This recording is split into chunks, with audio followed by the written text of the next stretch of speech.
Você já se perguntou se teria coragem de manter sua fé, mesmo quando o mundo inteiro estivesse contra você? Você obedeceria a Deus sabendo que isso poderia custar sua liberdade, ou até sua vida? Hoje, você vai mergulhar em uma das histórias mais inspiradoras da Bíblia. A jornada de um homem que foi arrancado de sua terra, testado em sua fé, e ainda assim permaneceu firme diante dos homens e de leões. Meu nome é Daniel. E esta é a história da minha fé inabalável. Tudo começou quando Jerusalém foi conquistada pelo Império Babilônico. O rei Nabucodonosor invadiu a cidade, destruiu o templo, saqueou os objetos sagrados e levou como prisioneiros os jovens mais promissores do povo de Deus. Eu era um desses jovens. Fui levado de minha casa, do meu povo, da minha cultura, da minha língua. Fui arrastado como escravo para uma terra estrangeira, a poderosa e pagã Babilônia. Mas uma coisa eles não conseguiram tirar de mim: a minha fé no Deus Altíssimo. Lá, fui selecionado para um programa de elite. Jovens israelitas seriam treinados na cultura, na língua e nas ciências da Babilônia para servirem ao rei. Receberíamos educação, privilégios e a mesma comida e vinho do palácio. Para muitos, aquilo seria um sonho. Para mim era um teste. Naquela terra de idolatria e excessos, eu tomei uma decisão silenciosa, porém poderosa. Daniel decidiu, em seu coração, não se contaminar com as iguarias do rei. Recusei-me a me alimentar com os manjares reais, não por orgulho, mas por obediência. Na minha fé, aquela comida era impura. E mais importante que saciar o corpo, era honrar o espírito. Pedi que me dessem apenas legumes e água. Durante 10 dias, eu e meus amigos Sadraque, Mesaque e Abed-nego seguimos firmes nessa escolha. E o resultado surpreendeu a todos. Ao fim do período, éramos mais saudáveis, mais fortes e mais sábios do que todos os outros. Deus honrou nossa fidelidade e nos deu ainda mais sabedoria e conhecimento do que os sábios da própria Babilônia. Os anos passaram, e o favor de Deus sobre mim me fez crescer. Fui chamado para interpretar sonhos misteriosos do rei Nabucodonosor, sonhos que nenhum mago, feiticeiro ou sacerdote conseguiu explicar. Mas o Deus do céu revelou tudo a mim em visões noturnas. Expliquei ao rei o sonho da grande estátua: cabeça de ouro, peito de prata, ventre de bronze, pernas de ferro e pés de barro. Cada parte representava um império que surgiria no futuro. Foi assim que conquistei a confiança do rei e fui colocado como governador da província da Babilônia. Mas quanto mais Deus me elevava, mais a inveja dos homens crescia. Anos depois, sob o governo do rei Dário, outros governadores tentaram me derrubar. Eles procuraram falhas na minha gestão, na minha integridade, mas não encontraram nada. Então decidiram atacar onde sabiam que eu nunca cederia: minha fé. Eles convenceram o rei a assinar um decreto. Durante 30 dias, ninguém poderia orar a qualquer deus ou homem, senão ao próprio rei. Quem desobedecesse seria lançado na cova dos leões. Eles sabiam que eu orava a Deus 3 vezes ao dia. Eles sabiam que eu não mudaria. E estavam certos. Quando soube do decreto, subi ao meu quarto, abri as janelas voltadas para Jerusalém, me ajoelhei e orei. Orei como sempre fiz.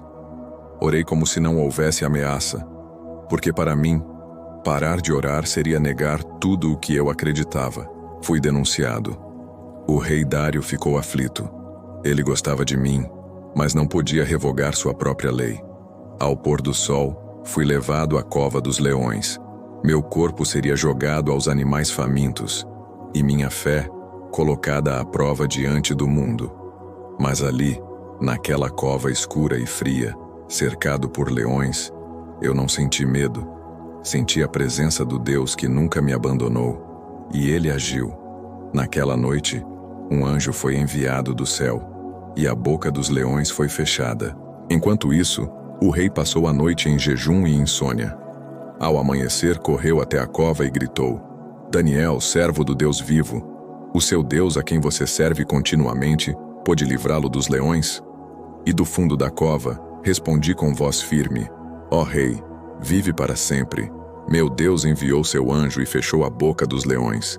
Eles não me fizeram mal algum, pois fui achado inocente diante dele. Depois daquela noite na cova dos leões, algo mudou para sempre. O rei Dário, impactado pelo livramento, proclamou em todo o império: temam e reverenciem o Deus de Daniel, pois ele é o Deus vivo e permanece para sempre.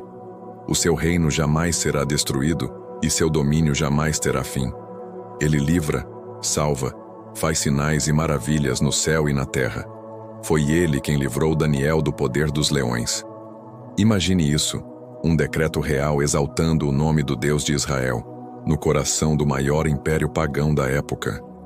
Mas minha missão ainda não havia terminado. Eu já era velho quando a Babilônia caiu. O Império Medo-Persa tomou o controle e os tempos mudaram mais uma vez. Mas mesmo com novos reis, novas culturas, novas leis, meu chamado permaneceu o mesmo. Foi nessa fase da minha vida que Deus começou a me mostrar coisas que nenhum outro homem havia visto. Sonhos, visões e profecias que revelavam o destino de nações e reinos até o fim dos tempos. E a cada visão, um peso maior caía sobre mim, porque eu compreendia o que muitos não compreendiam. Eu via o futuro, mas carregava o silêncio de quem não podia mudar o que viria. Numa de minhas visões, vi 4 grandes feras saindo do mar. Um leão com asas, um urso com 3 costelas na boca, um leopardo com 4 asas e uma quarta besta, terrível e espantosa, com 10 chifres. Cada uma representava um reino. Depois, vi um trono sendo colocado, e o ancião de dias, o Eterno, sentou-se. Seu trono era de fogo, e milhares de milhares o serviam. E diante dele, os livros foram abertos. Foi nesse tribunal celestial que vi um como o Filho do Homem vindo nas nuvens, recebendo domínio eterno, e um reino que jamais será destruído. Foi a primeira vez que vi o Messias, mas essas visões não eram apenas simbólicas. Elas tinham datas, detalhes, contagens precisas, e em uma delas, o anjo Gabriel foi enviado até mim. Sim, o mesmo Gabriel que mais tarde anunciaria o nascimento de Jesus. Ele me revelou a famosa profecia das 70 semanas. 70 semanas foram decretadas sobre o povo de Israel e sobre Jerusalém para acabar com o pecado, expiar a iniquidade e trazer justiça eterna. E dentro dessas semanas, o ungido seria cortado, não por si mesmo, mas pelos pecados de muitos. O que vi me abalou. Em outra ocasião, após uma visão intensa de guerras e destruições futuras, fiquei doente por dias. Não conseguia comer, dormir nem levantar, porque o peso espiritual das revelações me esmagava por dentro. Mas mesmo assim, continuei orando. Mesmo assim, continuei buscando. E foi então que, após 21 dias de jejum e oração, um ser celestial apareceu diante de mim. Seu rosto brilhava como relâmpago. Seus olhos eram como tochas acesas. Sua voz, como o som de multidões.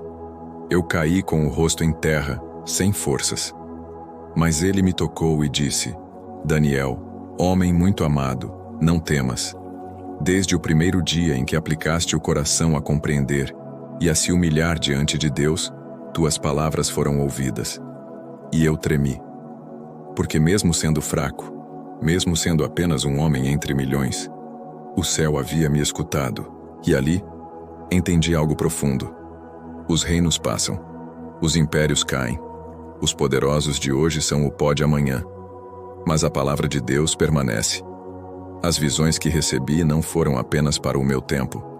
Elas falavam do Messias que viria, do reino que seria eterno, da vitória final do bem sobre o mal. E tudo se cumpriria.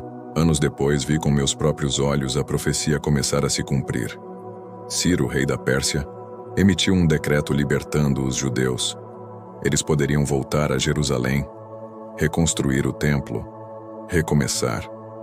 Chorei, porque mesmo sem retornar, mesmo não pisando novamente em minha terra, eu soube. Minha fidelidade não foi em vão. Hoje, séculos se passaram. Mas minha história continua ecoando. Porque fé, verdadeira fé, não se dobra diante dos homens, nem recua diante dos leões. E mesmo que tudo pareça perdido, mesmo que as leis sejam injustas, mesmo que o mundo esteja contra você, se você permanecer fiel ao Deus vivo, Ele será fiel a você. Eu sou Daniel, e minha história é uma prova viva de que a fidelidade a Deus é sempre recompensada.